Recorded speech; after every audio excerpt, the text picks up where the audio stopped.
Hi everyone, this is Ruthie just popping in at the top to let you know that I ended up having some audio issues in recording most of this episode. So if you hear my voice and you notice that it sounds weird, it's probably me and not any issues with your headphones or speakers. Big apologies for that, and now I will say goodbye so that you can listen to the episode. Bye!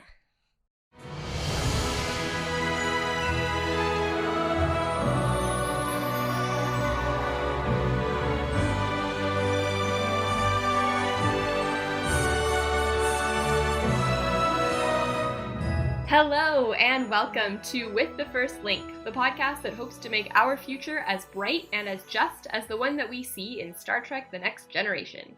And we think that one way to do that is to recap and discuss the entire series one episode at a time, doing our best to look at it all through an anti-oppression, pro-diversity, anti-racist lens. I'm Ruthie Kauper-Samoshi. And I'm Matthew Simone, and today we'll be talking about Unnatural Selection. This episode was written by John Mason and Mike Gray and directed by Paul Lynch. It first aired on January 28th, 1989. Before the check-in, we just have a couple of little announcements. So, Matthew, you want to start? Yes, I have not yet gone to Mission Chicago. So the announcement was to say that at the time of recording this, that convention hasn't happened yet. So in the last episode, we had talked about going there, but that hasn't happened yet. So we'll have updates from the convention next week, or whatever the next episode is after this one. But when this episode airs, it will have already happened. It will have already happened, yes. Yes. So the convention will have happened, but at the time of recording, I haven't gone there yet. But we're excited because I will be hosting or moderating the Trektivism panel, as we mentioned in the last episode. So hopefully that has gone well by the time you were listening to this one. Yeah. Fingers crossed. Fingers crossed. And what about you? You have special announcements for today. Yeah, so we've got an interview in this episode. We are moving up in the world. Yeah, so I interviewed my sister, who is a Star Trek fan, and also a bioinformatician and a biostatistician. So I talked to her about some of the science aspects of this episode. And yeah, we had a great talk about genetics and antibodies and Star Trek and sci-fi, and that you'll hear in this episode. So yeah, couple little teasers for you. Science. Love it. Okay, let's check in, Matthew. Let's talk about aging. Yes, I have never been comfortable with the concept of aging. Okay. And I think it's because I always have ageismed myself, like my whole life. At almost every stage of my life, rather than saying like, oh, I've hit, whatever age now, it's been like, oh, now I'm too old to do this, or now I'm too old to do that. And I know it's probably silly, but it sits in my brain that I'm always behind some unknown schedule in my life. And then that's the thing with age. I've been trying more recently to embrace the idea that I'm now more experienced. Yeah. In one of the Facebook groups I follow that's about video games, people consider birthdays as leveling up. So they'll post this person has hit level 30 today, or this person has hit level 40 today. So you're like a level 40 human, when you hit that next that next era of life. So that's, I think, a more positive way to look at it. But yeah, I've always struggled with this idea of aging and how to see it in a positive light. Yeah. I think with like saying that about how you've always felt like you're sort of behind, or like you're too old for certain things or too late for certain things. I mean, I agree with you that that's like probably silly, but also I think it's important to recognize that that doesn't come from nowhere. Like, we live in a world that values youth, and that schedule that you imagine you're behind, you didn't make it up entirely yourself. Right. So why is that? Why do we have that such a youth-obsessed society? Yeah, that's a great question. I mean, I wonder if it has to do with, like, just it's one way to ensure that people will feel like they're not good enough, because like, once you pass, I don't know, 25 or whatever, and your body starts changing in ways that are not celebrated, Yeah. your body's not going to go back to what it was at 25, and you won't have perhaps the same outlook on life because, like you said, there's more experience. And so that's a huge swath of the population who will be now buying products and paying for services to try to get back to that youthful appearance or outlook or whatever. So that's good for capitalism, I guess. Yeah, and so maybe that's what it is if we look at the way that our society is established and the focus on eternal productivity and always being more productive and ensuring you feel productive. Yeah. There's that association then with youth, because then that's when you're at the most productive. And then as you age, we kind of just want to shuffle the elderly off into the corners of society and are often marginalized and abused. And whereas if you lived in a society that valued wisdom and knowledge, then the elderly would be the most valued members of the community because they're the ones that are the keepers and retainers of that knowledge and maintenance of culture. Yeah. I mean, I also think that we have, as a society, we have a really complicated relationship with age because we value youth, but we don't really value children. Ooh. And I think that is also important. I think that, yeah, a society that valued wisdom and knowledge would, for sure, place a higher value on people who are much older than we do right now. But I also think that we need to place a higher value on the inquisitiveness of children and not sort of, I was interesting. I was in a workshop the other day where this came up, so it's fresh in my mind. But yeah, just this idea of like children should be seen but not heard, or questions are inconvenient for people, or but you should still have them, right? There's that too. Yeah, there's you that should dynamic. have them, but and we talked about this a while ago when we talked about interdependence, but like this idea that like they are solely the responsibility of their parents, and this is a very like, I don't know, Eurocentric view for sure. But yeah, just this idea of like children are a burden, but you should have that burden, but you shouldn't impose that burden on anyone else. Like it's like we're all trying to reach 25 or like, I don't know, 23 to 27. And then after that, that's when we are at the pinnacle of our productivity, of our usefulness. And then after that, it's all downhill. And that's really sad. In terms of the inquisitiveness, that's sort of that childhood wonder. Yeah. That's one of the things that I try to maintain through life. And I wonder if that's why, either consciously or unconsciously, these moments with my grandfather when I was a child are the ones that I retain so much, because they are the moments where I felt the first experiences of sincere and genuine wonder were with him looking at stars.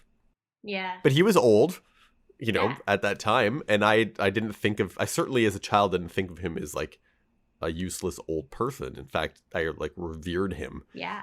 And thinking of that, one thing I recall him saying to me as I grew older, and I think when he had hit his 85th birthday or 90th, but I remember we were celebrating his birthday as a family out at his cottage. And he had said to me in a discussion about age, he said, you never grow old until you decide to stop learning. Oh, that's nice. That's what he said. Yeah. And my mom asked to have that quote on a photo. So she has it on that quote from my grandfather on a photo of mine of the aurora above the cottage. So there's northern lights at the cottage, because we used to see northern lights there quite often. I took them for granted when I was younger, because I didn't realize how much of Canada doesn't actually get aurora, but in northern Ontario we get it. Right, yeah, in northern Ontario we used to get them all the time, and I just thought everywhere gets aurora frequently, but it wasn't until I got older and learned more about space that you realize, that's not true. And especially moving down to Toronto, where you don't see the sky at all. Even there's stars up there. You don't even see that. You don't even see stars. So say it again. You're never old. Yeah, I might be paraphrasing a bit, but it was something along the lines of, you don't grow old until you decide to stop learning. Till you decide to stop learning. Yeah, I like that. And if there's one thing about my grandfather is that he's just such an inquisitive mind. And I always really appreciated that about him. He was an explorer, like through and through. So yeah, like while I gained my love of astronomy through the inspiration of my grandfather, but it was more than that. He was fascinated at everything. He had like plants, mushrooms, like, and so the area around the cottage was such a playground for him and for us, like around him as kids, because he always wanted to show you everything around and just inspired you to be interested in the world, like in the universe, and to want to explore and ask questions. And he was always reading like magazines about stuff, about anything, like, he just wanted to learn. And I always really appreciated that about him, that he was always so interested in the world. And I remember one time we were at the cottage and I complained about being bored. Yeah. Because I didn't know what to do with myself because I was a kid. Yeah. And he's like, no one should ever be bored because they have this. And I remember him tapping me on the head, indicating my brain. And I always thought about that. He's like, the mind should always have enough stuff around to be engaged with, right? Huh. So, It's funny that you said that. I was thinking of something that my grandmother said many years ago when she was getting up there and really feeling her age. And I think, her body wasn't able to do all of the things that she wanted it to do. And that was really frustrating for her. Mm-hmm. And I said to her, we were on a vacation together, and it was, she couldn't be as active as she used to be. And I said to her, I saw her, and I said, how are you? How are you doing? Or I think I said, how are you? And she kind of sighed and she said, old. Yeah. And then she said, but it's better than the alternative. Yeah. And I just really appreciated that, I mean, there's a little bit of the whole, well, it could always be worse sort of mentality, which I think can be helpful, but can also be like, we're allowed to complain, but it just also like, yeah, no, that's what happens is we get old. And if you don't get old, then that's sad for other reasons. So yeah, of course, yeah. Better than the alternative. But I also I loved spending time with my grandparents, and I think I was really lucky in that all of my grandparents had like a playful streak, at least a little bit. So I got to really enjoy that as a kid. But I don't think I have quite the same fear of aging as you do, but I do feel like I'm kind of baffled by it. Like, I know that I'm not that old. Like, I'm 36 years old. That's not old. But I know that I am very different now from how I was 10 years ago. Sure. But I don't know that I could like explain those differences. Oh. Like, I know I'm different. I know I look different. But when I started teaching, I was 23 years old, and people would think that I was a student because I've always like looked pretty young for my age, and I was quite young when I started teaching. Now I know that doesn't happen. People don't look at me and think I'm a kid. But I don't know what it is about my face that makes it different. And I know that I am different. I know that I behave in different ways, but I can't like quite put my finger on why that is. So I'm not like, oh, that's a terrible thing, but I'm just kind of baffled. Yeah. It's fascinating. Yeah, it is fascinating. I've been thinking about that myself, actually. How have I changed over the last, like if I were to bump into someone I hadn't seen in 10 years. Yeah. How would I explain? Here's how I'm different now. Besides the fact that I've gone like 50% gray or whatever. But you covered it up with purple. There's a lot of purple in my hair again, yeah.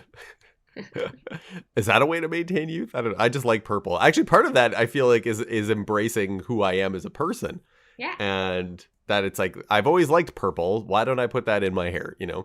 And I think part of in my own aging process is I feel like I've grown more into the person that I've wanted to be. Does that make sense? Yeah, totally. And trying to do things and that I wouldn't normally have tried, like like a podcast, for example. I've always wanted to do something like that for a while, but I never really had, I wouldn't say the opportunity, but some of it was like the nerve to try to do something like that. So, yes. No, I totally agree. Yeah. Yeah. It's about the nerve. I also probably wouldn't have started something like this 10 years ago because I would have been too like, ugh. Yeah, and so that's the one thing. I struggle with a lot of anxiety, so it takes me a long time to work up the nerve to do some things. And so in that sense, I wish I had more time in the aging process. Like I would go for another 100 years. Like if I could live 200 years, I'd be I'd be solid with that. That's what you said in the last episode. Yeah, we're saying that. Yeah, because I just feel like I want to have more time to just explore and learn about stuff and to try things and do stuff. And yeah, it takes me a while. Like it's taken me, like I'm 40 now, and I only just feel like I've really kind of started life. Yeah. All right. Oof. There's a lot in there. There's so much stuff in there. Yeah. What I definitely would not want to have happen is the aging rapidly without like the rest of the time and wisdom and everything else, just to be cheated of the time. Just to turn which is into what an happens old in this person. episode. Yeah. Yeah. So in this episode, the Enterprise investigates a mysterious aging disease at a genetic research facility, and Dr. Pulaski becomes infected. Oh, Dr. Pulaski. Dr. Pulaski. Yeah. I like Pulaski more every time I watch Pulaski episodes. I feel like this episode was maybe they were like, well, we've shown her to be a pretty horrible person for the last little while. Let's see if we can endear. How do you say endear her to the audience? Endear the audience to her. I think that makes sense. And also, she gets to spend some like quality time with Data. Yeah, and she only makes like 2 or 3 comments about him being an android. Right. So and realizes that's actually a lot to their advantage right now. Yes. And that he, regardless of how he's treated, he still wants to like help her out. Yes. And stuff. Yes, because he's awesome. Like a good he's person. Data. For crying out he is loud. a good person. Yeah. So we start off, the ship is on its way to Star Station, India, for a reason that we will never learn. Hey, Ruthie, what's the difference between a space station and a star station? I wondered this when I watched the episode. I feel like that's a setup for it, like a pun. No, it's not. No, I was like genuinely curious. I don't know. No, I don't know. I can see why it might have felt that way. Yeah. But yeah, I don't know. I was like, what's I was like a star station. I was like, what's the difference between that and a space station? But anyways, yeah, doesn't matter. But we're never gonna find out why they're going there. But Picard says that it has something to do with medical stuff. And Picard says he's looking forward to like having more opportunities to assess Pulaski's performance as the chief medical officer, which kind of makes me wonder if he is not satisfied with her performance. Yeah, and Troy will go into this more later, but I almost wonder if it's because she, in some ways, is too much like Picard. Yeah. Another, like, how does Troy puts it later, is like strongly established personalities. Yeah. I'm going to use that more often myself. But like, that person has a very strongly established personality. Sure. But anyways, Troy's part of this because Picard wants her assessment of Pulaski. So Troy enters the ready room and asks, he's like, please sit down and let's talk about Pulaski. So Troy says that she's the most dedicated physician she's ever met and has a clear passion for her work. Yeah. And then Picard wonders if this passion interferes with her judgment, which... Yeah, what does that mean? It's interesting because it's like she loves her job too much. She can't make proper decisions. I mean, like, what? something that I have definitely seen among, like, in my profession is, like, teachers have to be really careful that, like, they don't lose themselves in the lives of their students, or that they don't tie up their own worth as a person with what their students are capable of doing or with how much their students like them. Like, I mean, to me, that's about boundaries, right? Of course. But I also feel like if this is just Picard almost looking for something to be unhappy with. I feel like, is this a she's too emotional kind of? I was wondering about that because I was like, if she were a dude, would this conversation be happening? I mean, I don't think it would for a variety of reasons, but I also I don't think the writers would ever write that, but I also don't think that she's like a super emotional character.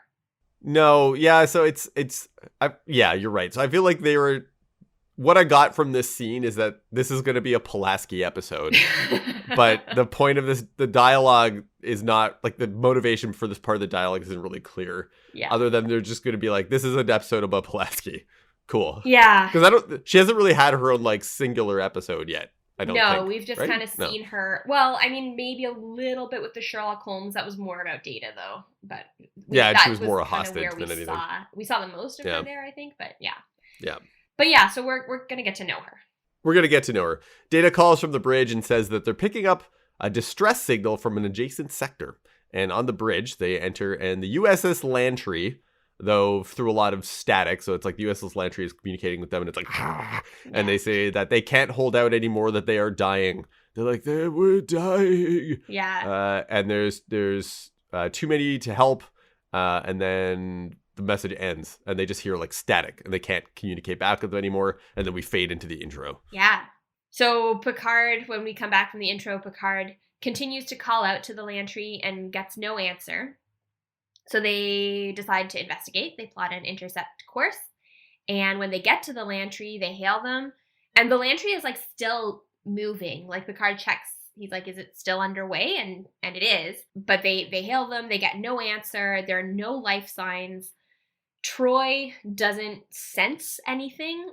And then there are also, like, there are no other vessels around. There's no battle damage on the ship. So it's very mysterious as to why there would be no life signs. Yeah, the ship isn't even crooked in space. No, it's just flying. It's just flying, right? Because that's the universal sign that something's wrong with your spaceship in Star Trek, is that it's crooked. Right side up. It's like side. Yeah, you're not the right way. You're not oriented the same way as the rest of other ships. Yeah. You're crooked. Yeah. So Worf wants to board. And this episode has not a lot, but a little bit of like Worf reacting and Picard being like, no. No, yeah, it's just always shut down. Like, no. Yeah, or even one let's time, go like, on board. Nope. Later on, there's one time when, like, Riker agrees with him, but, like, Worf says something, and Picard's like, Riker, what do you think? Like, just ignoring poor Worf. Yeah, but anyway, Worf wants to board, but Riker suggests that they can get remote access to the ship's view screen if they, gain access to the ship. And so Picard uses his access security code. I always love hearing their security codes. I don't know why. This time it's Omicron, Alpha, Yellow, Daystar 27. Yeah, I think the writers are like, hey, we get to make a cool security code. Yeah. In this one. What is it going to be? And they also mentioned like 14 times whenever they bring up the name of the ship, they always say it's like Captain Tulaka commanding. Captain Tulaka. So Captain Tulaka is the guy who's in charge of the ship. And I guess kind of like they've established since, I think, Wrath of Khan, I guess, that Federation starships can control each other. And this is for security purposes in case one of the ships is ever taken over. Yeah. Or in this instance, when it's now like adrift and they need to figure out what's going on. Yeah, so they gain remote access. It's kind of like when you let someone like gain access to your computer screen remotely. Yeah, it's like Windows, what is this, Team Viewer? No, what is it? Yeah, I think so. Team Viewer, where you could like sign into someone else's computer, something remote like desktop. That. Yeah. So it's like that, except it's for the ship, and they gain access to the view screen. And at this point, everyone has entered the bridge. LaForge has transferred engineering to the bridge. Pulaski has come to the bridge, and they turn on the view screen, and everyone has just collapsed, and they look really old. Yeah, they're like dead in their chairs. Yeah, and Riker says it looks like they had a battle with time. And then Worf helpfully adds, and lost. And lost. Yeah, so good. It's one of my favorite Worf lines. Yeah. So Pulaski says that they've died of natural, like she's scanning them and she's like, they've died of natural causes. And obviously Picard's like, well, what could be natural about this? This is not natural, yeah. It's not natural, but they have died of old age. Yeah. So now they're on the observation lounge and they listen to Captain Tulaka's last log, and he doesn't know what's happened, but over the last few hours, the crew has started to grow old and die, and they've like hyper aged. Yeah, and I was actually thinking about this because a lot of the time when people die of old age, it's not just that like people get old and then like they're just like that, like their life ends. It's like they, that comes with a lot of like organ failure or like things like cancers or, stuff like that. So I was like, is that happening at this like super speed? So like they're getting terminal illnesses or terminal diseases that are just like coming up but like really fast, and it made me it was upsetting to think about. So now you can all think about that and how upsetting it is. Yeah. So what has happened? We don't know. Yeah. Riker says that at one point here that they're trying to emphasize the fact that although there are elderly actors that are playing the stand-ins, or the sit-ins, I guess in this case, on the Lantry, Riker emphasizes that the crew was actually quite young and that Captain Tulaka was his age. Okay, is this a continuity error? Because I thought there was a thing later on where it was like Riker's plan was to be the youngest captain in Starfleet. Maybe that's why he knows Tulaka, because Tulaka beat him to it. Maybe, yeah. That is a thing, wasn't it? Riker it. wanted to be the youngest captain. I don't know, actually. Or like he was on track to be the youngest captain or something. Possibly, yeah. I think in Star Trek history, and to put in quotation marks, I think Captain Kirk was the youngest captain up until this point. I don't know. Okay. Yeah. But maybe you don't want to be the youngest captain. Why not be older and have wisdom? Listen, there's nothing wrong with starting things when you're a little older. I agree. Yeah, and Riker certainly does. In the end, yeah. In the end, he's probably like the oldest captain. The oldest captain to like get his first command. First command. 58 or whatever. Listen, yeah, it's never that's too fine. late. It's okay. Never too late. Pulaski says that the entire crew had like a complete examination 8 weeks ago because that was the start of the duty cycle. There were no health problems. And then recently the first officer was treated for Thelusian flu, which is a harmless rhinal virus. It's actually just a flu. It actually is, not like when people say other rhinal viruses are just a flu. Yeah. Yeah, it's something little, and they determined that the Lantry's last stop was the Darwin Genetic Research Station on Gagarin 4, which I would like to point out is named after Yuri Gagarin, who was the first person in space, which is just kind of cool. Well, that's the planet. The station itself is named after Darwin. Yes. I think. Yeah, there are a lot of things named after. Yes, that is very true. The Darwin Genetic Research Station is named after Charles Darwin, who is very famous for genetics. And Gagarin 4 is named after Yuri Gagarin, who's the first person in space. And so they decide to go and check on the Darwin station, but they quarantined the Lantry. And I actually thought it was really cool how they do that. Yeah, it's all like blinky with lights. And there's this audio message that's repeating, and it's like, the Lantry is under quarantine. Do not approach under any circumstances. And it's just like broadcasting into space. Yeah, so if you get too close, you hear that on all frequencies. And they also like put on these, I can't remember what Riker calls them, but basically they're like, he's like, we're going to need to find the ship again. So put on its like tracking beakers or whatever. Yeah. So on Gagarin 4, Dr. Kingsley, who's the person in charge there, tells them that they have just declared a medical emergency. And Pulaski asks what the medical emergency is. And Kingsley is very suspicious at first, but apparently she's like, well, who am I speaking to? And she's like, well, this is Kate Pulaski. And she's like, Catherine Pulaski, the author of Linear Models of Viral Propagation? And Pulaski's like, well, yeah, that was a long time ago. And she's like, still, it's the standard model of understanding viral propagation. So they have this kinship now, and Kingsley has this respect for Pulaski because of her past research. And she says that they're experiencing the onset of rapid geriatric phenomenon, and that the first symptom is acute arthritic inflammation, and then the aging process accelerates. So very similar to what we've seen on the Lantry. And then Kingsley, who the actor playing Kingsley is clearly not 35. She's like 58. I looked it up. She was like 58 when they filmed this. She was 58 when she filmed it. She's like, I just celebrated my 35th birthday last week. So yeah, and there's like a pause as everyone like takes that in, like, oh, you're 35. Okay, this is a problem. Okay, you're old. You're older now than you should be. Yeah. But they think it's from the Lantry. They think the Lantry brought this aging disease to them. Yeah. Yeah, that's their thought. They're like, she says there's no way that it's any of our genetic research. That's right. The reason she gives, she's like, no, we only study human genetics. There's no way it's us. And that doesn't compute for me, but whatever. And Picard tells her that the entire crew of the Lantry is dead and of this old age. And there's a little bit of he's a little surprised by how she reacts, because she's like, oh yeah, well, that sounds about right. And he's like, no, listen, they're dead. Like, he's like, yeah, did you not hear me? I just said the entire crew is dead. And she's like, well, that's why we need to figure out what to do. But her priority is their children. There are children at this facility, and Kingsley wants the Enterprise to evacuate them. Yeah. And Pulaski's like, no way. Like, you are under quarantine. We are not taking that's not gonna happen. Your children with this clearly highly infectious disease here. Yeah, and Kingsley is stressing that they can't possibly be infected because they've been in isolation the entire time. And Picard says that they will consider the possibilities. Yeah. So in the observation lounge, Worf is like, we shouldn't bring them aboard. And then Picard's like, what do you think, Riker? And Riker's like, yeah, no, we shouldn't bring them aboard. So Yeah, it's like, nope. I don't want to end up like that. Yeah, well, yeah, for sure. And Pulaski makes a good point, which is that if they are free of disease, they should be evacuated for their safety. Yeah, and so she wants to examine one in isolation. She's like, listen, I can put up a force field to set up an isolation field and examine one of the children within the force field to seal them off from the rest of the ship. Yeah, and Troy says that Kingsley isn't lying. She believes that the children are safe, but there's something that she is hiding. So, we need to be cautious. And Pulaski suggests then putting one of the kids in styrolite, which I guess is like... It's like cling wrap for people. Yes.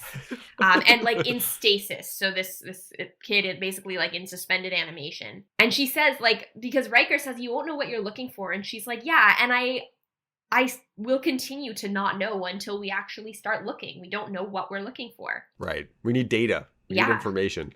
Right? Yes. We need And then we'll need data later. Yeah. Too. Well, yeah, that too. Yes. So Picard says, okay, we'll do that, but I need positive proof that the children are harmless. And I would like to point out that is generally not possible.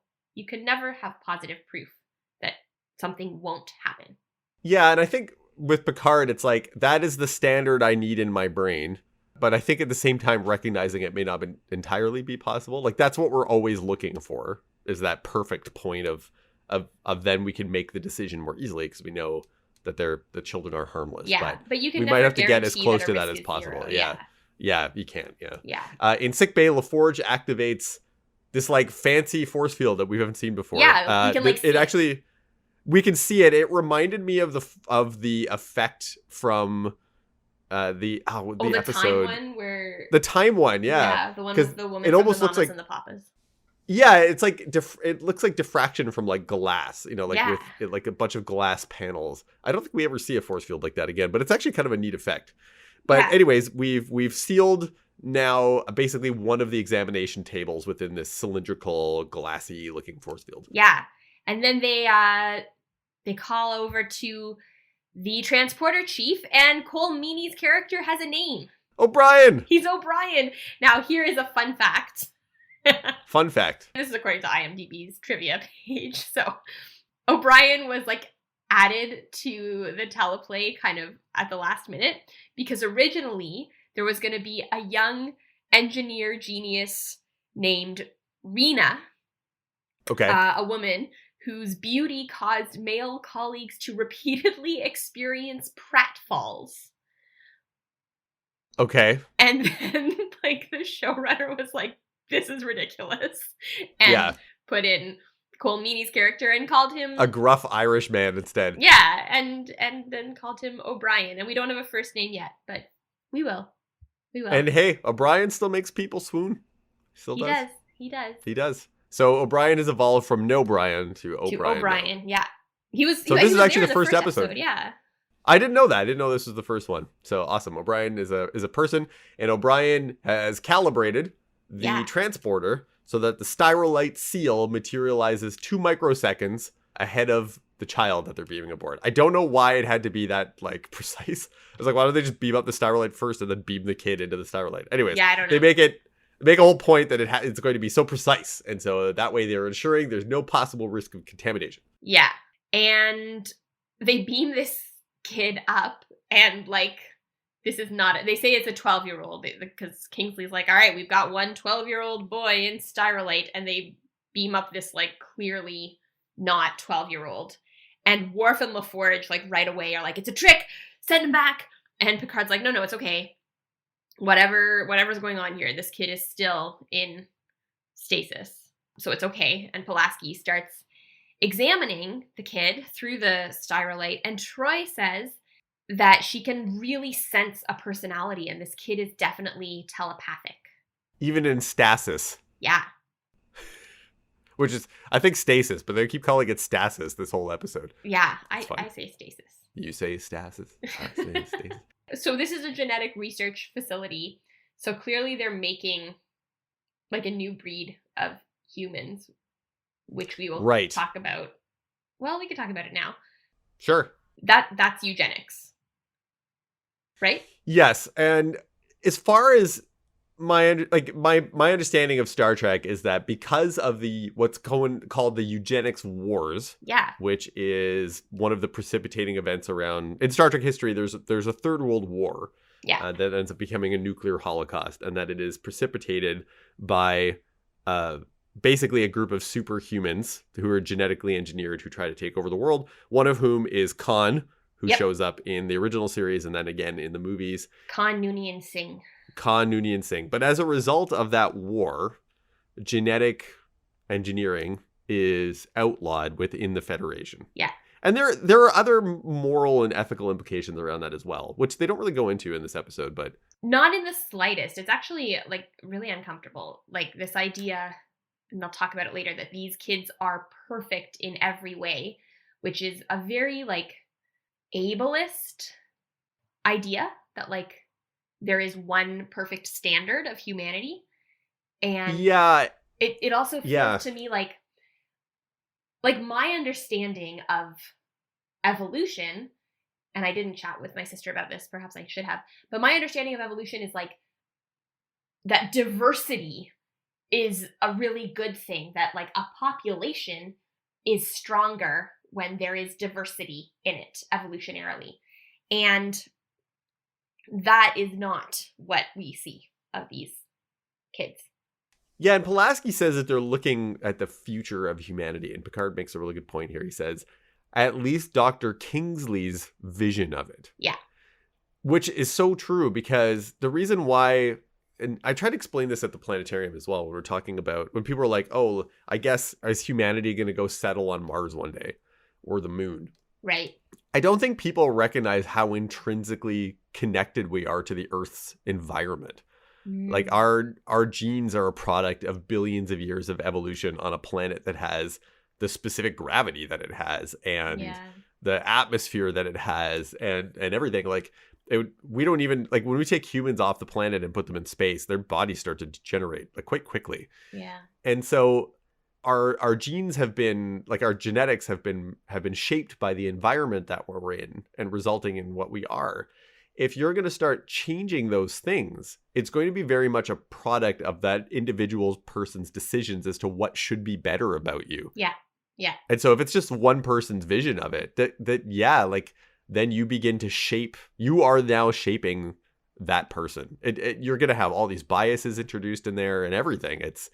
And so they don't really touch on this much, but at least Picard makes that point. Yeah. And it's an important point, and I'm really glad that line is in there, even if they don't unpack it, because it shows that we are not meant to look at what the people on this station, what they're doing, and think like, oh yeah, no, that's a good thing to try.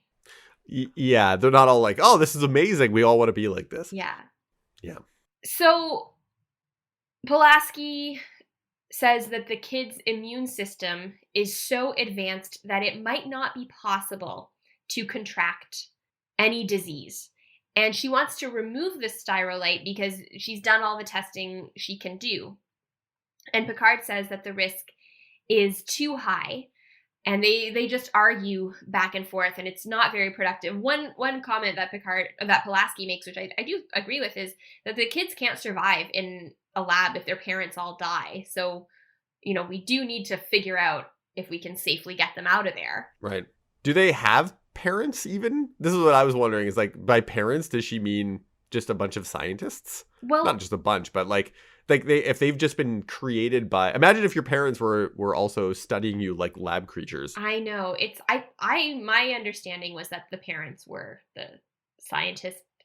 They're the scientists. And it wasn't clear to me, like, because later on she says they're not engineered, they're created. And I was like, is the difference that they were like, I don't know, like what's the distinction there? Yeah, Kingsley makes that point, right? She's like, they're not engineered, they're created. Yeah. And I was almost like, hey, don't play down my godlike abilities here. I'm not an engineer, I'm a creator. Yeah. Like, whoa. Yeah, but I was also wondering if that's like, are these kids like bred from the existing gene pool on that station? Like basically are they the scientists' offspring? I don't know. It's not I don't know. clear. They don't really mention that. Yeah. They don't. But basically, yeah, they're kids. They can't just be sealed off in this lab while their parents die. And then, like, what are they going to do? Right. So they argue more. Picard says that she needs to demonstrate that this kid is not going to, that taking the kid out of Styrolite is not going to be harmful. And then it's a little passive aggressive, I think, the way he says, like, oh, I would appreciate it if every once in a while you'd let me finish my sentences. Yes.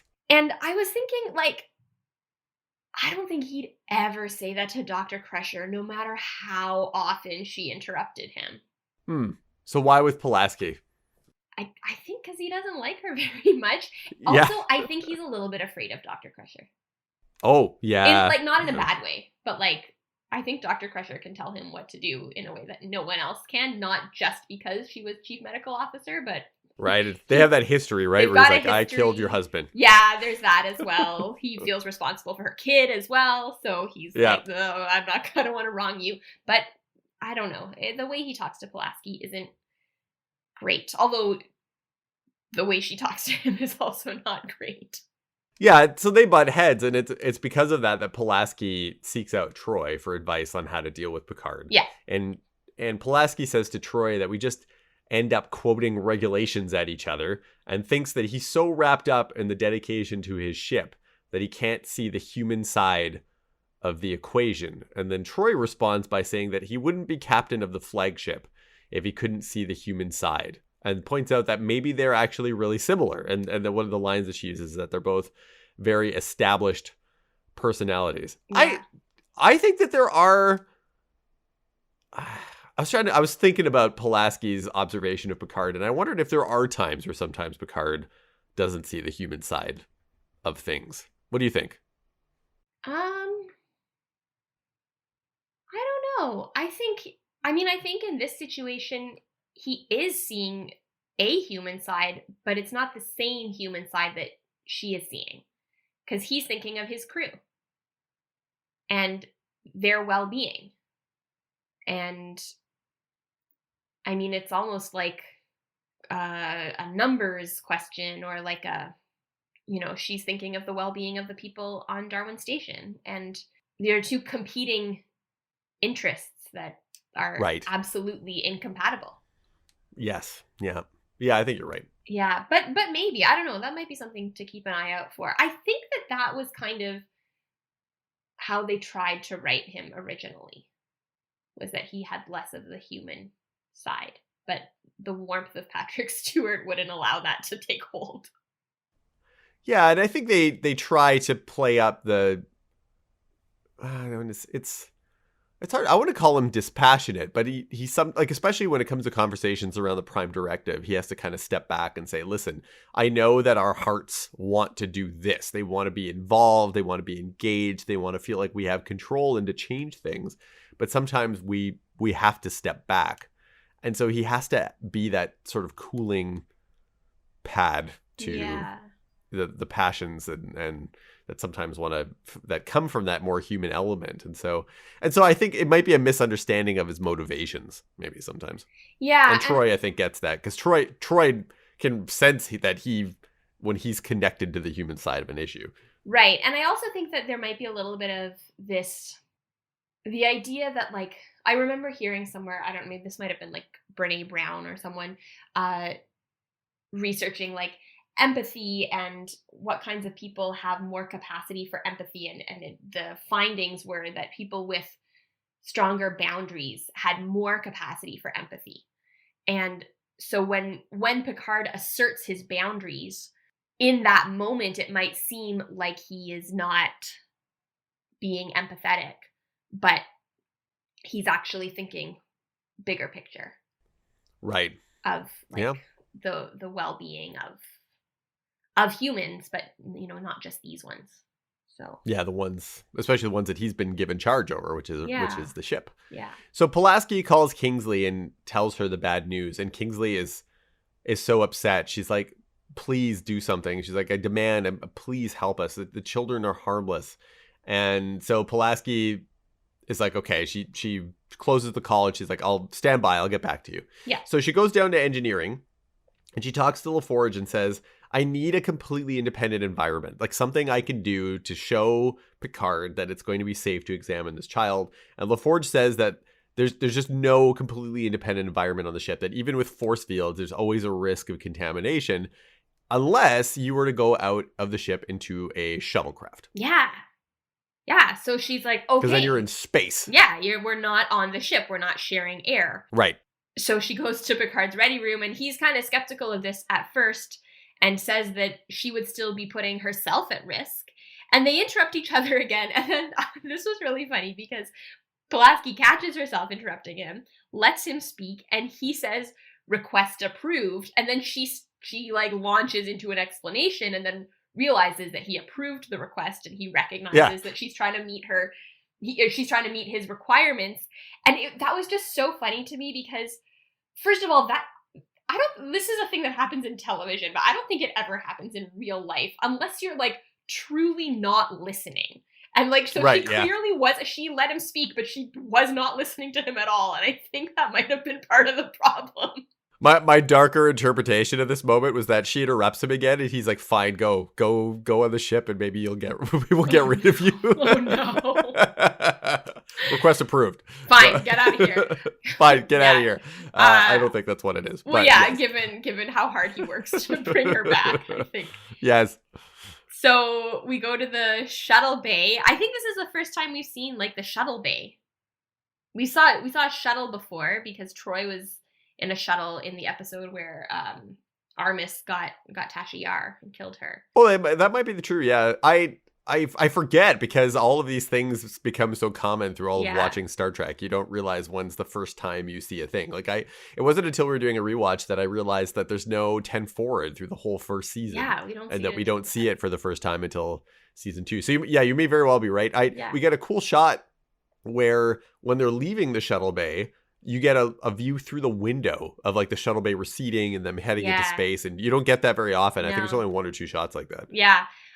This shuttle is the Sakharov, I noticed. Okay. I believe it must be named after Andrei Dmitrovich Sakharov, who was a Soviet nuclear physicist, dissident, Nobel laureate, and activist for disarmament, peace, and human rights. This is according to Wikipedia. And he, this was like a long time ago in like the 40s. And so yeah. I don't know. I just thought it was cool. I saw Sakharov. That's awesome. Thanks for looking that up. That's cool. Yeah. Yeah, you always wonder where the names for the shuttlecraft come and from. And some of them on the ships and stuff. So this one I did not know. So that's cool. Yeah. So Data is piloting the shuttlecraft. And it's really funny because he like double checks. He's like, so did Picard approve this? And Pulaski doesn't really answer, which like made me wonder, I was like, are we going to find out that he wanted Pulaski to go on her own, or he didn't want Data to go? That amounts to absolutely nothing. But Data asks, like, well, what if it turns out that the kid is not harmless? And Pulaski, like, makes this point that she's made a billion times before, that Data is a machine and he's going to be perfectly safe. And he's kind of like, well, that's actually not true necessarily, but I wasn't asking about myself. I was asking about you. Right, and she kind of catches herself because she realizes that she didn't even grant Data the possibility that he was being empathetic and concerned about her. Yeah. Yeah. So they beam this kid onto the shuttlecraft, and Pulaski removes the styrolite, and like dissolves like with like an energy beam. Yeah. That's cool. And so the kid sits up, and he's got like just his boxers on. Yes. Which I thought was weird. And he's also like, this is definitely not a 12-year-old. No. This child is played by an actor named George Baxter Holder. And I met them. So I met, who's a doctor. This is well, not at this time, I don't think. But will be Dr. George Baxter Holder. And I met George at the Las Vegas Star Trek convention in 2015. And we were interviewing people there when I was working on our film Chasing Atlantis. And he's one of the interviewees in our film. And Nice. he's also written a book called Drugs, Food, Sex, and God. An addicted drug dealer goes from convict to doctor through the power of intention. And it's actually a really good book. Oh. And George is pretty open about his experiences with addiction and then turning his life around. And in the book, he talks about his experience of being on Star Trek. Oh. And how, like, it was one of the catalyzing forces for wanting to change his life around, because the cast and crew on the show were, like, so kind to him and showed him, like, so much love and care and stuff. That's nice. It's not a huge part of the book is his time on Star Trek, but it is there. Yeah. And and so it was one of my favorite interviews that we did during Chasing Atlantis. George is, like, very open and just shared a lot about, like, his life, probably because this book is out in the public, so his life is literally like an open book for people to read. And we talked about the inspiration of the stars and space. And I remember at some point he mentioned, like, so as the beauty is up in the universe, like, so it is below on the earth. And we were both, like, crying, like, emotional and stuff. So, but it was really cool. He's an awesome person, and I was glad that we got to have this, like, interaction with each other. And I'd recommend that people go check out Dr. George Baxter Holder's book, because it's a quick read, and it's a really cool story of a person's life. Nice. Yeah. Hearing that the cast of TNG, like, hearing about how kind they are always makes me, like, feel so good. Yeah, it puts, like, a certain sincerity on the show itself, knowing that there are people that this isn't just, like, a product that's pushed on people like me who are emotional or whatever. It's like that there's, like, genuine sincerity behind it, that the writers and the cast, like, they believe in these values. And that's why I'm always so inspired when you find out, like, when you see the actors themselves being vocal about injustices and wanting to make the world better, and that they actually buy into this idea that Star Trek does try to lead us toward being better in the present. Yeah. Nice. So on the bridge, Picard is worried. It's been 18 minutes that Pulaski has been with this kid in this enclosed space. I would like to point out that she's not even wearing, like, a mask. So. Yeah, I thought that, like, at least put on, like, a suit or something, like an isolation suit. Yeah. He could be out of the styrolite, but she could be in, like, in, like, PPE, basically. Yeah, basically something. But yeah, she's not wearing any. I found that strange too. I was like, well, at the very least, she'd be like, we have those kinds of suits now. Yeah. Never mind in the 24th century. Yeah, but I guess they're not as good on television. No. So then on the shuttlecraft, Data is examining Pulaski, and she makes a comment about his bedside manner, and then gets this, like, sharp arthritic pain. She, like, grabs her elbow and shrieks in pain, and we go to a dramatic commercial break. And when we come back, she tells Picard that she has the first symptom. She's got acute arthritic inflammation, and turns out the kids are carriers, and this kid will need to be returned to Darwin Station. Yeah, and Pulaski tells the child that it wasn't his fault. He has no dialogue. It's all telepathic. Yeah. So he's been communicating with her telepathically, and she can understand him because this is one of the abilities that these engineered or created people have. And O'Brien beams him back down to the planet. So Pulaski says that now she is going to also have to join the quarantine at Darwin Station, and she won't make herself an exception to the quarantine. Yeah. So they fly the shuttle to Gagarin 4, and then in the observation lounge, Picard says the priority is now Pulaski and Data's safe return, and he acknowledges that this is, like, linked to the what they the work on or helping the people on Gagarin 4, but his priority is Pulaski and Data. And this is interesting. Troy says that Pulaski should be involved in this, and she says, well, we can bring them, Data's probably fine, and Pulaski, well, the transporter's biofilter will filter out anything. And O'Brien says, no, it won't, because the kid was transported twice before he infected Pulaski, which is true. Right. But it was interesting to me because, like, even if they can't bring Pulaski on board, they could still involve her more in, before later on they start, like, rifling through her quarters. They could have let her know they were going to do that. Like, hey, can we go in your quarters and stuff? She's like, no, actually, you I'll can't, tell you you where can't my do that. hairbrush is. You don't have to look in my underwear drawer. Like, Yeah, they make a whole dramatic point of having to find, like, because they got to find the tissue samples later. And she's like, well, I could just tell you where you're going to find stuff. Anyways. Yeah. So O'Brien suggests maybe they use an old transporter trace of Pulaski. So basically like an old pattern. It reminded me of like a backup P episode? Point. Pardon? The Picard as a floating P episode where they have to where they have to like beam him back from space. But they make his and it's like this from what they have. I know, and I know they make it seem like it's difficult to do, so as if like this isn't a regular thing, but at some point, yeah, we'll get into it, but this is the second time they use a transporter in like a show breaking way. Yeah. And I'm like, whatever, we'll just roll with it. But Riker points out that they don't have an old transporter scan of Pulaski because she's never used the transporter on the ship, which is kind of a throwback to McCoy. Yeah. Because McCoy doesn't like using the transporter. And in fact, that's like the first way they reintroduce his character when he comes back for Star Trek, the motion picture.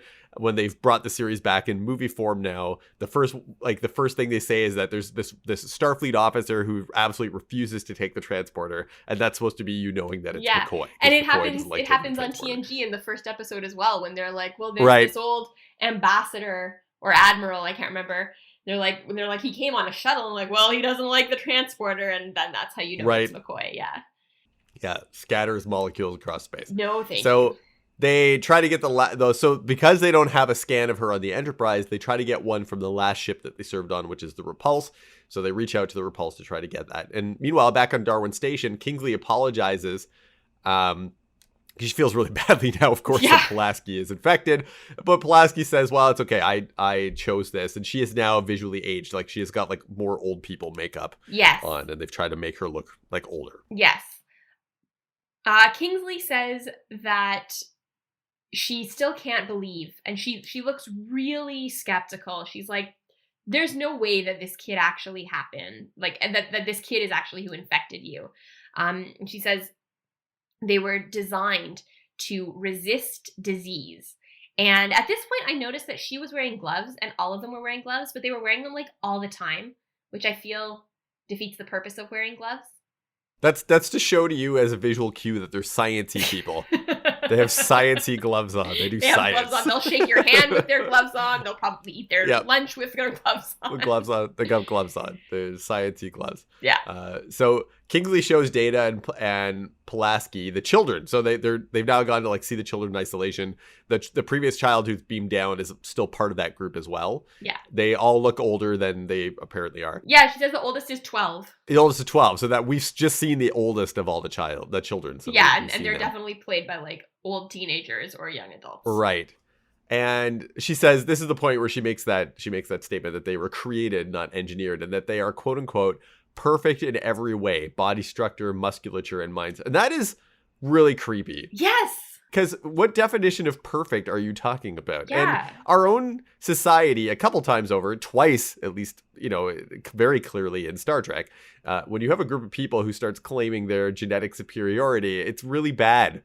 That's a bad thing to have happen. Yeah. Like bad things happen as a result of that. I mean, it's happened in this world on multiple occasions, and the results are never good.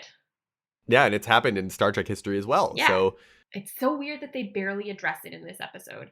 I guess their priorities are elsewhere, but like maybe it would have been interesting to have some like, and by the way, they're not going to do any more genetic creating or, like it's just weird.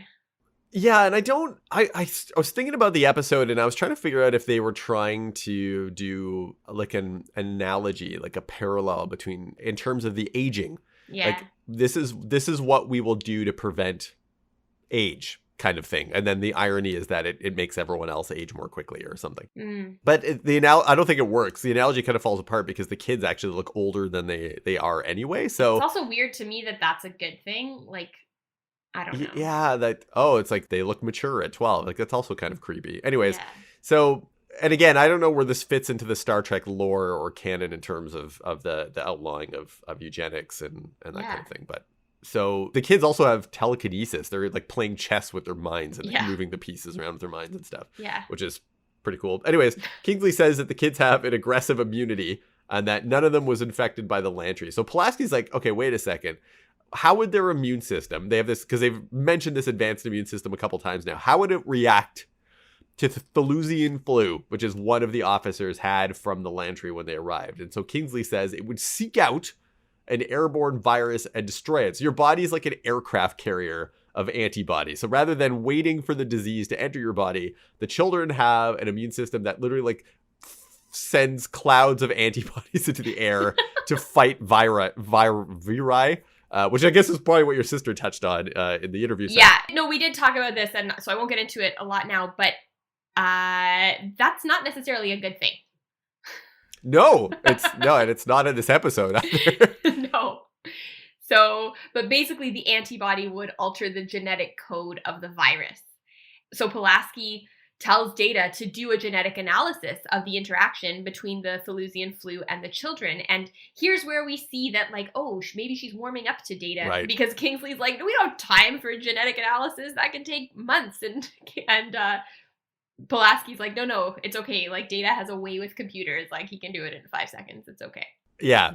So handy to have around, Data. Yeah. In the ready room, the Repulse's captain tells Picard that they erased Pulaski's transporter pattern when she left the ship. Well, that made sense to me because transporter patterns probably like you're the record of the scan of the molecules of your whole body. That's got to be like a huge file, you know. And every once in a while, they'd probably be like, "Yeah, listen, we got to free up some hard drive space." Yeah, because one day you might have a sentient holodeck character, or yeah, exactly. Might upload yeah, something. Their personality, or yeah, you always need extra drive space. So they hit that like red line on their drive when Windows like, listen, you're and so they're like, well, what can we do? Let's delete Pulaski's transporter pattern. We don't need that anymore. Yeah. So Taggart says that he wanted to keep her. And so this also comes up like in a conversation. He's like, yeah, it's too bad that she wanted to leave because I wanted to keep her on board. And Picard's like, really?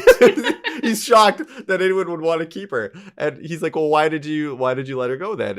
And it turns out that Pulaski really wanted to work on the Enterprise and was really intimately familiar with Picard's service record and was a big fan of his. And he's kind of like stunned. Yeah. And I honestly, that struck me as really like kind of sad. Like, imagine you have this opportunity to work with someone whose work you have admired for like don't be your heroes, Ruthie. Long time. Yeah, and then you start working with them and they're so mean to you. You just don't get so along mean to you. At all.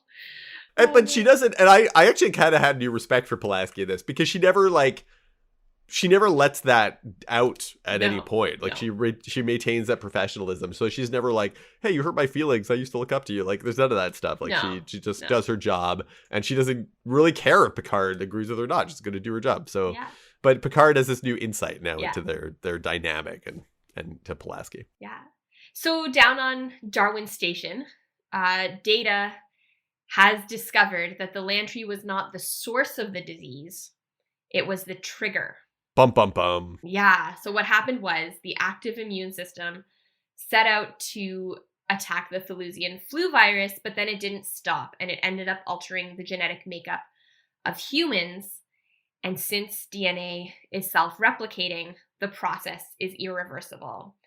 So now let's go into this is a big part of what I talked about with Jake, with my sister.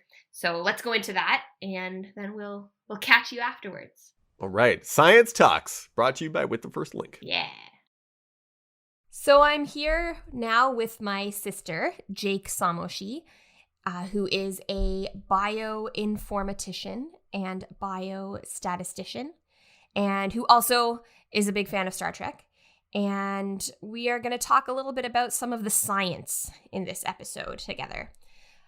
Before we do that, Jake, I think I was around when you started watching Star Trek, because I think that was when I started watching Star Trek, but I was very young. So to start off, can you tell us, me and Matt and the listeners, a little bit about your history with Star Trek, your relationship with Star Trek? Yeah, I mean, I don't really remember a time when we didn't watch Star Trek. The first episode aired in 1987, so I would have been 4.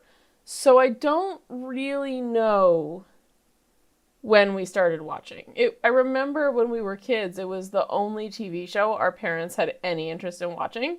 we would watch Star Trek together as a family, and like, you couldn't get them to watch, especially our dad, but you couldn't get either of them really to watch television, any other television, for any reason.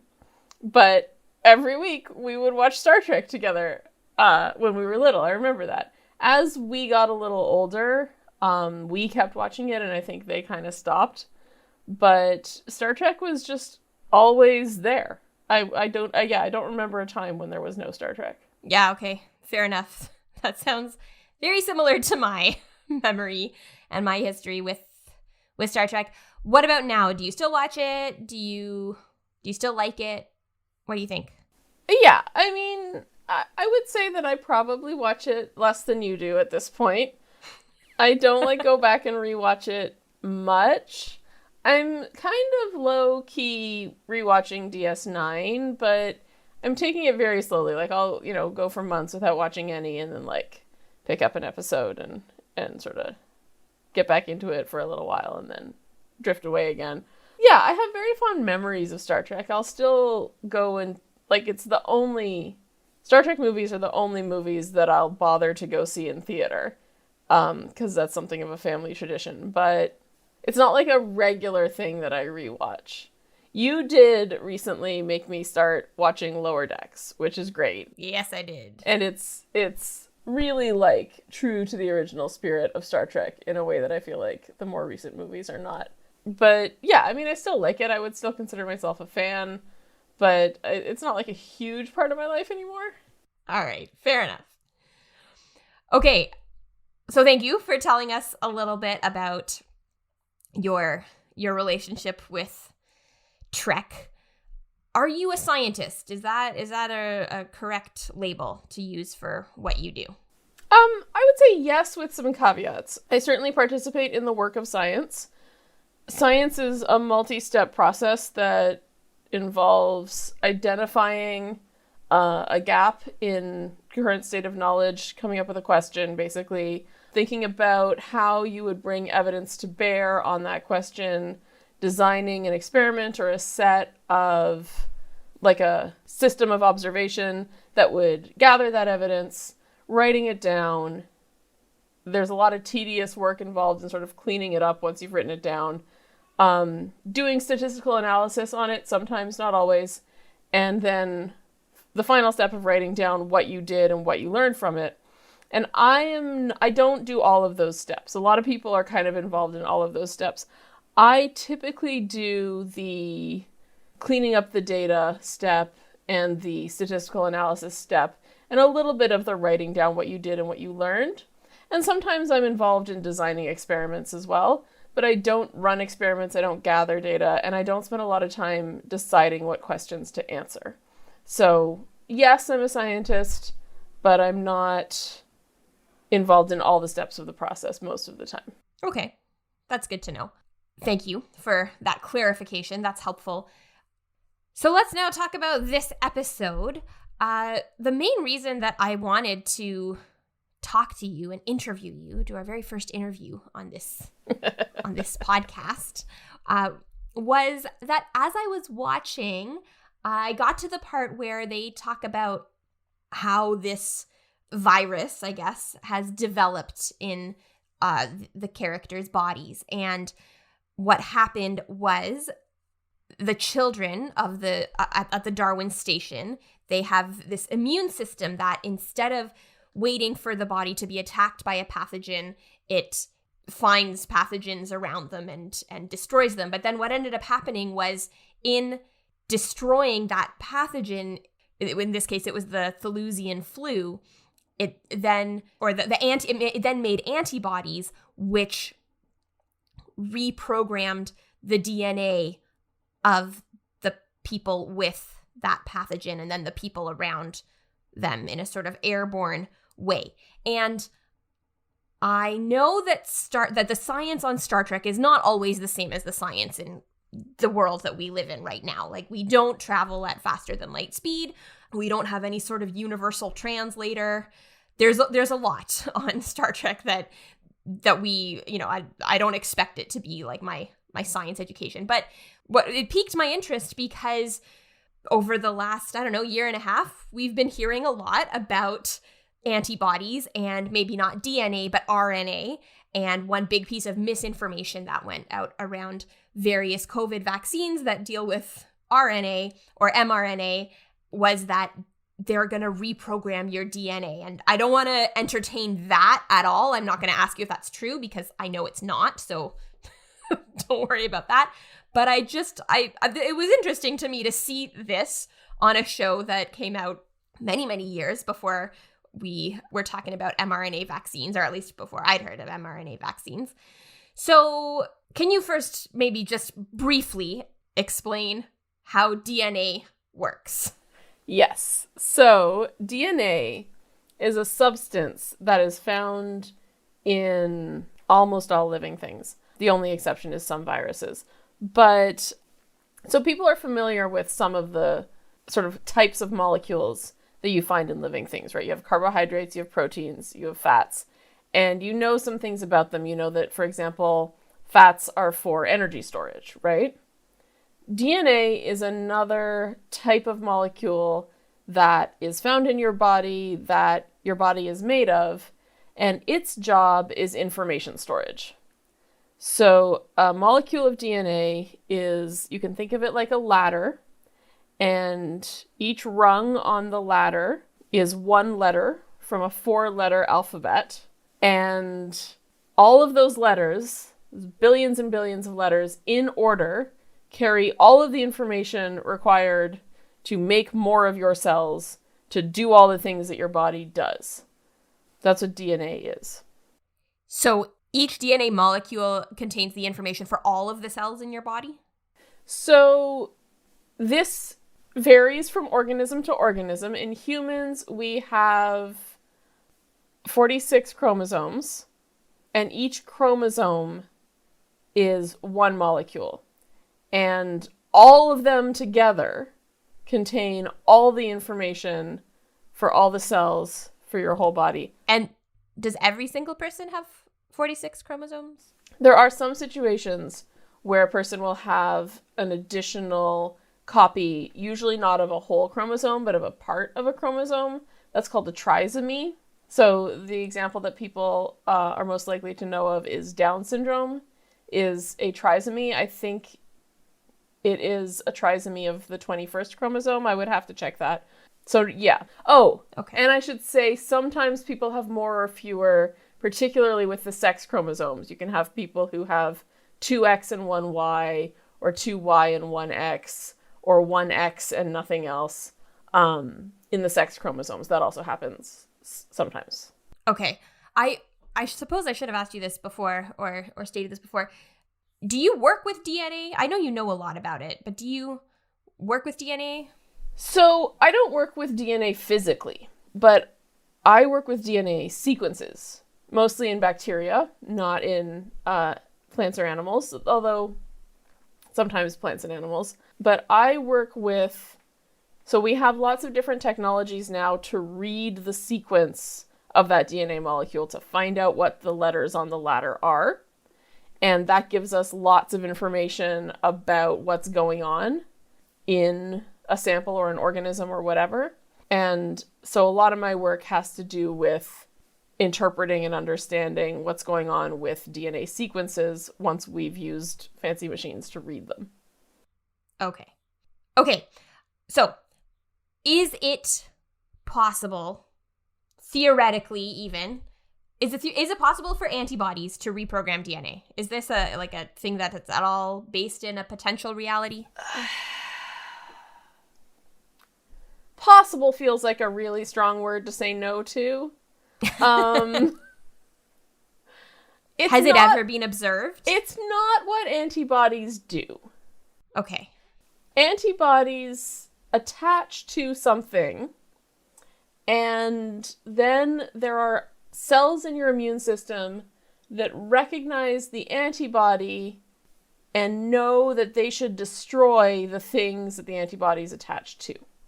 That's an antibody's job, is to attach to something and thereby flag it for destruction. Antibodies can attach to DNA. That is a thing. And I looked this up a little bit.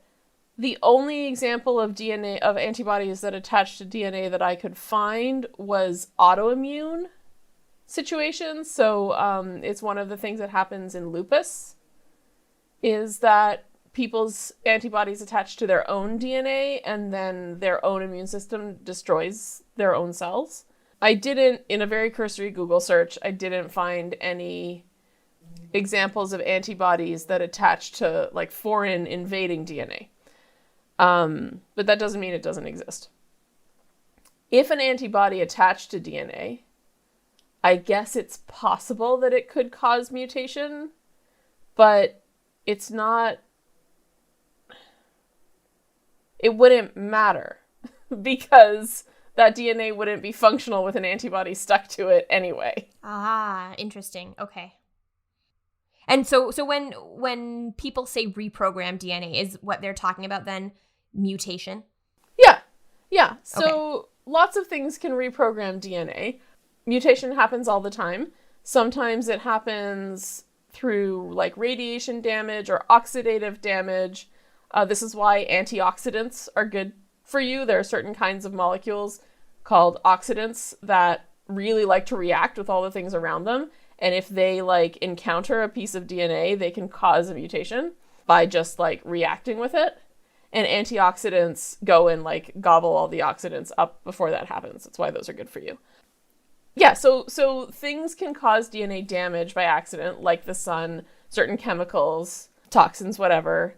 And we can also do it on purpose. So this is a real and legitimate form of medical therapy called gene therapy, where we insert, I think usually with a virus, a chunk of DNA that is similar to DNA that the person has, but is improved in some way. If a person has a deleterious mutation, if they are unwell because of something in their DNA, we can sort of replace that chunk of DNA, not in all of their cells, but in some of their cells, with a slightly different version that doesn't cause the problem. So reprogramming DNA is pretty easy to do in a lab, or just producing DNA with whatever sequence you like is pretty easy to do in a lab. Reprogramming DNA in a living, like human, is a much more complicated task. It's hard, but it is, there are some therapies that exist that do that. Okay. Not in an airborne way, generally, yes? Well, this episode had a lot less nonsense than I expected, honestly. Like, okay, fair enough. The basic thing, right? The idea that transposing two base pairs, two of the rungs in that ladder, would cause all of the aging symptoms. That is nonsense. That is absolutely. We can talk about why that's nonsense if you want to. But like, okay, antibodies would not do what they did. But if you had, like, we usually deliver gene therapy, I think, with a virus. So if you had an airborne virus and you were using it to deliver gene therapy, this is not my area of expertise. There are probably reasons why that wouldn't work. But I would put that in the realm of science fiction, not in the realm of nonsense. Okay. Having it done by an antibody, that's nonsense. Okay, that's good to know. So now moving away from DNA a little bit, what do you think about the ways that these children's immune systems work? So this idea is that rather than waiting, I mentioned this, rather than waiting for the pathogen to attack them, their immune systems seek them out. And maybe at this point, putting aside, is this a possible thing or would this work? Is this would this be a good thing? Would that make us stronger, healthier, more able to withstand various things? So the idea that antibodies, or that an immune system in general, could somehow detect and attack things that have not yet come in contact with the body, that's pure science fiction. I don't want to say it's nonsense, but I'm going to say that is not something for which any kind of technology exists, and I can't imagine how that would work. making immune systems more aggressive. This is what was sort of interesting to me in the show, is that they kept talking about making immune systems more aggressive as if that was a good thing. And that is absolutely not the case. Immune systems walk a very fine line where they need to be able to identify and destroy things that are dangerous, whether that's pathogens like viruses or bacteria, or cells in your own body that have gone wrong, cancer cells, etc.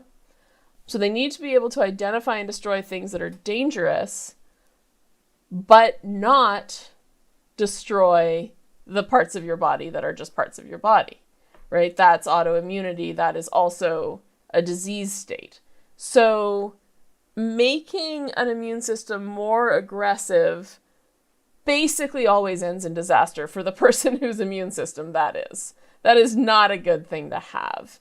And the thing that I found most implausible about this was the idea that a person who was an expert in immunology could possibly think that that would be a good thing to do. Is it? Now, I'm very willing to believe that the people writing this episode were not experts in immunology. Is it possible that this particular immunologist or scientist had just a different meaning of the word aggressive? Maybe. I mean, if what they mean by it is it does this magical leaping outside the body thing, then sure, I guess. But I don't. Like, there are so many things that are not in your body that your immune system would react to if they were in your body. But it's fine because they're not. Like, I don't understand how this is functional. Right. So it's like the immune system needs to not only know how to find these things outside of your body, but also know whether or not they would enter your body. Right. Like imagine cleaning a toilet with an immune system like this, right? Or walking around on dirt. Like, the world is full of bacteria and viruses that you don't want in your body, and your skin is your main defense against them. Right. All right. Fair enough. Okay, what are your thoughts? So at the end of the episode, there's this voiceover, and Pulaski says, among other things, scientists believe no experiment is a failure, that even a mistake advances the evolution of understanding. Do you agree? I would say that there are lots of examples in history of scientific discoveries that happened by accident. They were not what people were looking for, but something unexpected happened, and they followed that sort of new path that opened up, and they found something super cool. That is really common. But also really common is you try to do something, it doesn't work, and nothing happens except you kind of have to try again. Is that, though, I remember hearing someone, I think it was a linguist or someone, because our mother is a linguist, saying something about, like, as long as you reduce something to, like, a previously known question, like if you ask a question and you don't really get the answer, but you're like, oh, that's kind of like this. I don't know if I'm explaining this well. Yeah, no, I think I understand what you mean. So if you or like even if you try something and it turns out nothing happens, and at least you found out, oh, well, if I do that, nothing happens. Well, no, a lot of the time you try something and it turns out nothing happens because, like, the temperature was wrong, right? Or I see. You just like you tried to get this DNA to go inside this bacteria and it just like didn't. You have to do it again. Right? This is like the work of everyday science, is like sometimes you just try to do a thing and it doesn't work. I would say that if the experiment succeeds in the sense that you sort of manage to do all the physical tasks that you were trying to do, then it will yield information. Mm-hmm. Right? So I think that's what she's talking about here, is that these people were trying to design some, like, super race of people, which has uncomfortable implications. Yeah, no, but sounds like eugenics to me. But they were trying to design a super race of people, and they didn't manage to do that. But boy, did they learn some stuff about the immune system. I think that that's what she's saying here. And I do agree. I'm not convinced that the cost is worth it when we're talking about human lives like this. But I do agree that a lot of the time, you do learn something, even if you didn't get where you were trying to go.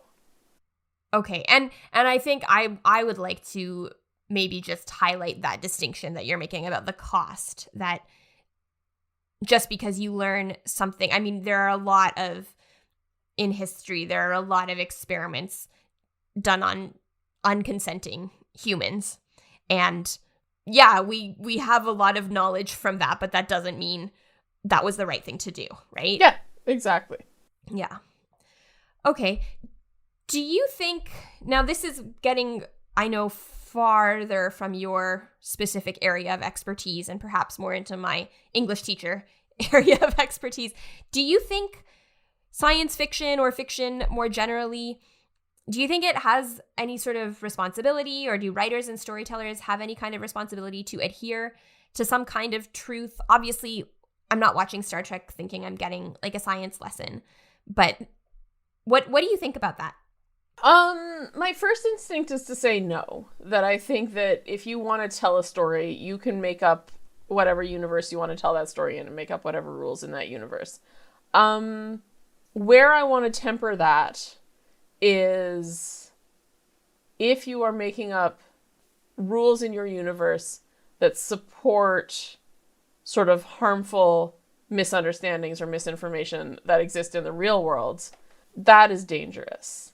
Right? So a fiction story where vaccines cause autism because that's how it works in their universe, I would say that is irresponsible and that is doing harm. But a fiction story where aging is magically triggered by 2 single nucleotide polymorphisms, you know, it's not like anyone's out there saying that happens, right? It's not like there are people who are being harmed by that belief. So, well, they're not at the time, but now there are people saying that antibodies reprogram DNA.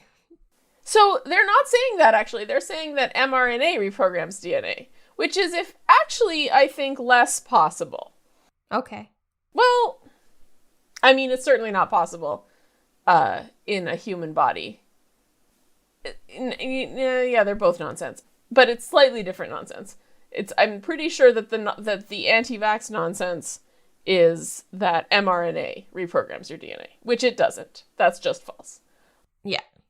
This is, antibodies reprogram your DNA, which again, they don't. That's just false. Right. Okay. Like, I think if you try to limit your stories, I think you do have a responsibility not to support existing harmful narratives. But if you try to limit a science fiction story to only concepts that nobody could ever possibly build a conspiracy theory out of, then you never get to write a work of fiction again. Right. Okay. I'll allow that. Is there anything that I didn't ask you about that you want to say, that you think listeners should know about, or any thoughts you want to share on the episode more generally? I don't think so. There's a lot of scientific nonsense in this episode that you didn't ask me about that your listeners probably don't care about. But I just want to say, for the record, that your hair cannot turn gray overnight. I was actually wondering about that. Yeah. No, not wondering. I was going to say that because, like, your hair grows gray, right? Like, it doesn't just all the of a hair sudden that is the color already disappears. out of your scalp will not change color as a result of anything that happens in your DNA. Like, and also skin becoming wrinkled. Yeah, like, I guess. That's another, like, these cells replace themselves with new versions that get more wrinkled over time. And that takes time. So that part of it was really nonsense. Unless the thing that this virus does is make your cells reproduce that much faster, so that your hair just, like, grows really, really fast. And then I suppose we would expect Pulaski to have long hair. Then their hair would be long. Yeah. Like, yeah, I guess. All right. No. Like, but the stuff about aging, isn't just, oh, it's science fiction, it's like warp speed, we don't know how they did, like, that violates everything we currently know about how aging works. Right. I want to be clear that I'm not, like, mad at this episode of Star Trek. I want your listeners to understand that I think it is okay for Star Trek to do scientific nonsense. Sure. It's still fun. I still like the show. I'm not here saying Star Trek sucks because their science sucks. I'm here saying Star Trek is a great show, and, like, don't learn your biology from them. Just watch it for Star Trek. Right. Yeah. Okay, fair enough. That's fair. Great. Well, thank you so much for coming on and talking to me about DNA and Star Trek and Pulaski. What do you think of Pulaski? I think Pulaski, it's sort of interesting. So when I was younger, I didn't like Pulaski because she wasn't Beverly Crusher, and I wanted Beverly Crusher back. And then I got a little older, and I was like, okay, Pulaski gets a bad rap. Like, people mostly just don't like her because she's not, like, sort of warm and cuddly, and she's a middle-aged woman, and, you know, people don't like her because she's not in that, like, attractiveness, like, you know. Yeah. That's not the thing she's doing. And then recently listening to your podcast, to the previous episodes of your podcast, I'm like, Pulaski's kind of mean to Data, though. Like, often. And really in ways that are totally uncalled for. Just, like, going out of her way to dehumanize him repeatedly. I don't think that the reasons that people disliked Pulaski... I think there are lots of bad reasons to dislike Pulaski. But I think she could be nicer to Data in particular. All right. Yeah, that's fair. That's how I feel. But I also think they were trying to write her, like, it was the 80s, and they were trying to write her as, like, I think she, like, occupies this conceptual space of, like, a woman who has had to be really stubborn and hard to get to a certain level of achievement in spite of obstacles that are in her way. And I'm sure that the Star Trek universe would like us to imagine that there is no sexism in, you know, in the 24th century or whatever. But I think she sort of occupies that archetype that reflected a real thing that really existed in the 80s and continues to exist today. That, like, that's a good point. Yeah. It's hard for women to be nice. I mean, it's hard for women to make progress in their careers, whether they're nice or not. And this is one response to that. Yeah. All right. Well, yeah, thank you so much for coming on and sharing your knowledge with us. Anytime. All right. See See you later. ya.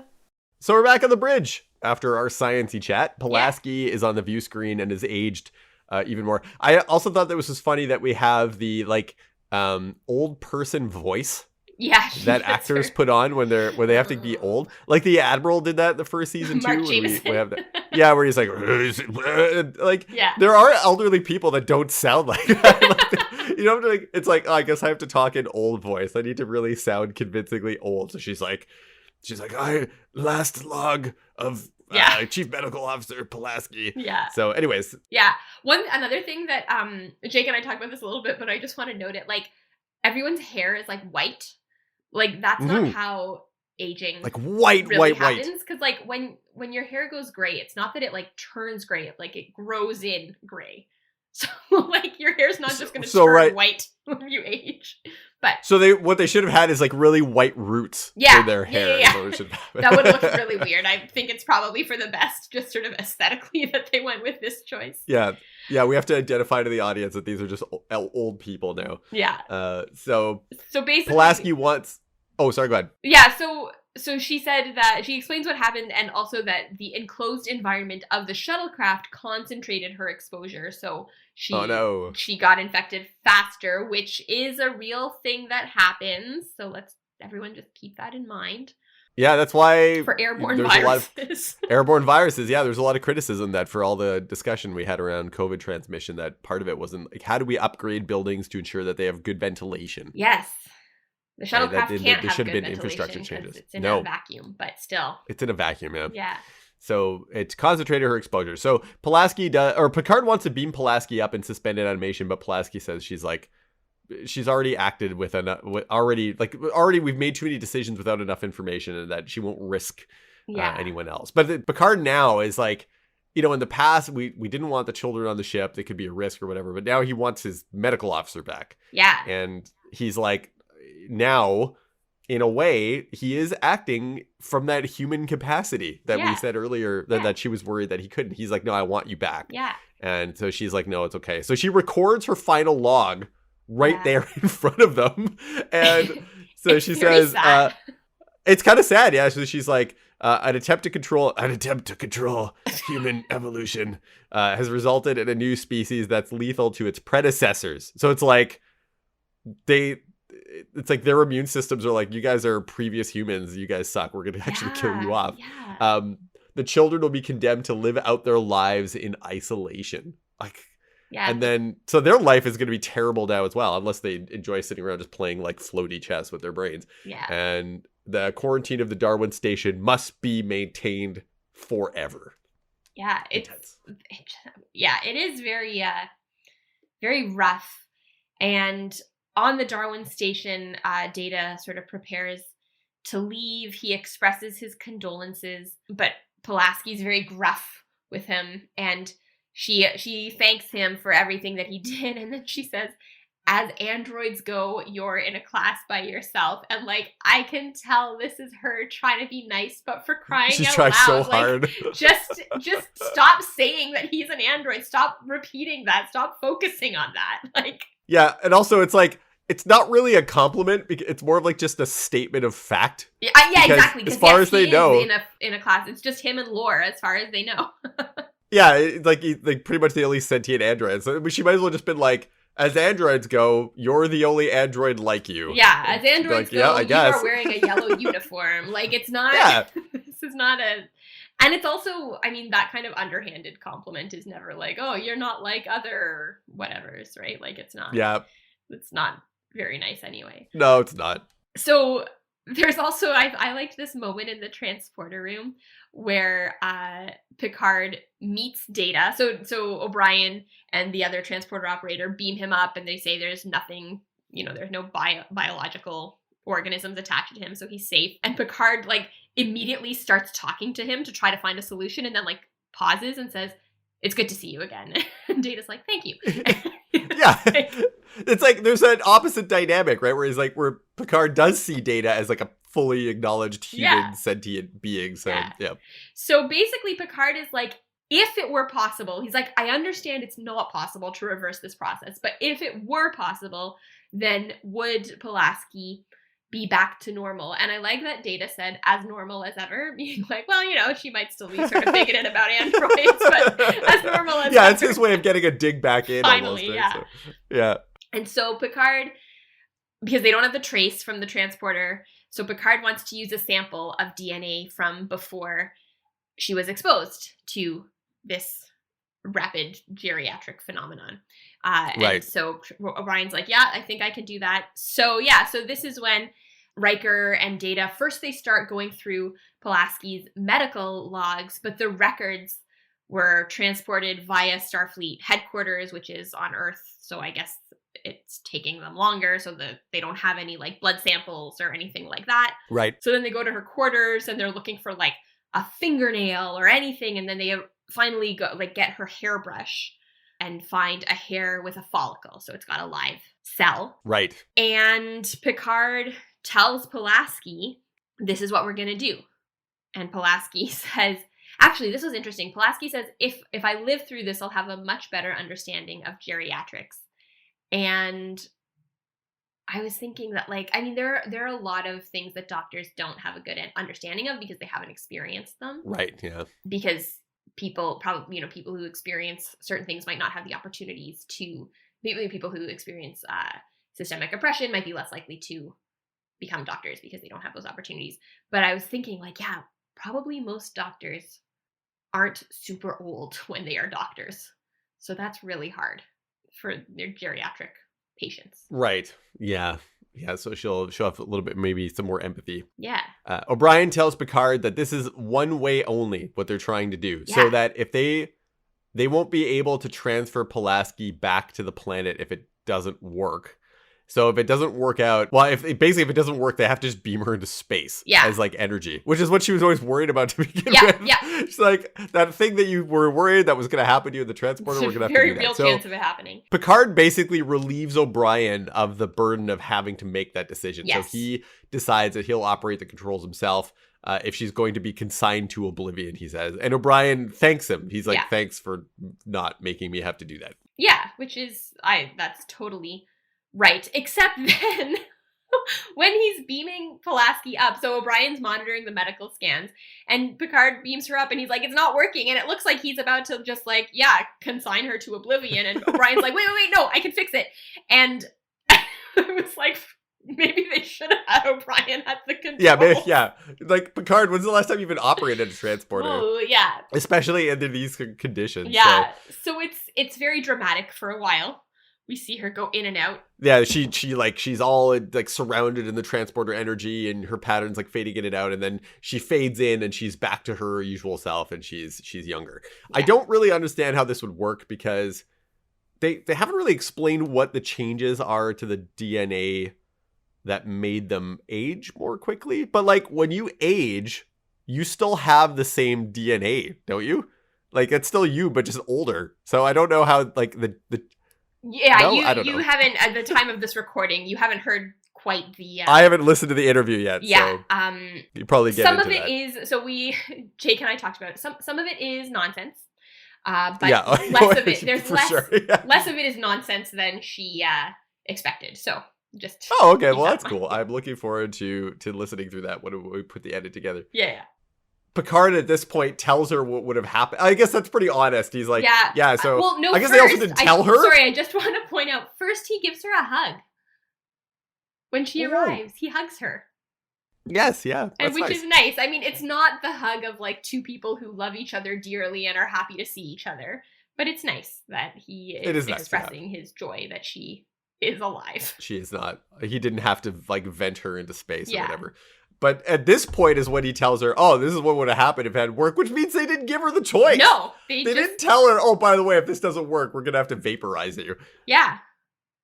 And then I really like the way the last scene is done, that we hear Pulaski's final log over the visual on the bridge. I've never seen a log played out like, not that I can recall seeing a log play out like this over the visuals. It's cool. Yeah. It's really nicely done. So she says that the adults of Darwin Station have been returned to normal health. They will remain on Gagarin 4 and continue their research in hopes of one day rejoining their children. So there is still that sadness that the children are a danger to the scientists, to their parents. And then she says, and Jake and I talk a little bit about this, but I want to talk about it with you more. She says, scientists believe no experiment is a failure, that even a mistake advances the evolution of understanding. But all achievement has a price. For one brief glimpse of the mysterious blueprint of human evolution, the people of the USS Lantry paid with their lives. Their sacrifice is thus noted in this scientist's log. That's great. Yeah. Yeah. It's interesting because I think that as I was watching this and particularly listening to that line, I was thinking there's a lot of rhetoric, I think, against scientific advancements with the idea of like, well, we shouldn't be trying to play God, or, we should just let things be natural and natural is better. And that can be really problematic because natural, first of all, what does that even mean? But just it can be a very anti-science and anti-data driven sentiment that no, if it's not, we shouldn't treat illnesses. We shouldn't get vaccines. We should, it's not natural. And I really disagree with that. And at the same time, what we see in this episode is not just science gone wrong. And we've harped on it a fair bit, so maybe I won't say too much more, but It's eugenics. This wasn't about trying to improve life. This was about trying to improve a species. And I think that is a very important distinction. Yeah. Yep. So while this log is playing, we're seeing the bridge. So this is a voiceover essentially. Pulaski's log. So we see from the bridge that the ship is now reapproaching the Lantry. We hear the beacon again going off and telling everyone to stay away. Riker tells Worf to arm the photon torpedoes, but before they fire, the entire bridge crew stands up, like at attention and out of respect for the crew of the Lantry, and they fire and blow up the ship. It is destroyed. Yeah. So they they set course back for their original destination, Star Station, India. And Picard looks very thoughtful as he sits down and he says, engage. Yeah. Any last thoughts There we are. On this episode? I think we covered a lot of ground in this one. We did. I will say, though, is that we should stop using the transporter as like a save point for people. Because then like we basically...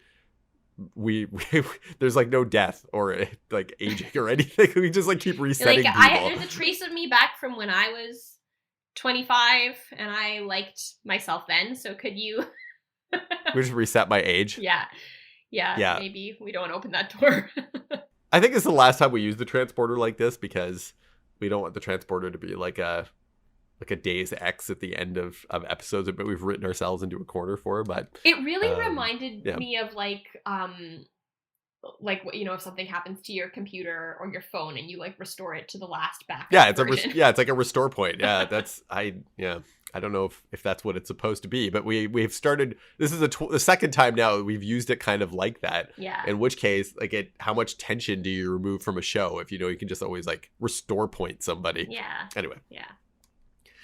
Thank you so much for listening to this episode of With the First Link. If you liked what you heard, please feel free to leave us a 5-star rating and a review on Apple Podcasts or your podcast provider of choice. Our cover art was created by Nathan Nunn, and you can find more of his work at nathannunn.ca. Our theme song is An Amazing Adventure by Flame Lion Studio. You can follow us on Instagram and on Twitter at FirstLinkPod, or send us an email at firstlinkpod@gmail.com. Let us know what you think of the aging process. Before we go, I want to give one last big thank you to my wonderful sister, Jake Samoshi, for being on the show and telling us all the science stuff we need to know. I'm Ruthie. And I'm Matthew. And whatever starship you serve on, make sure they have a backup of your transporter trays.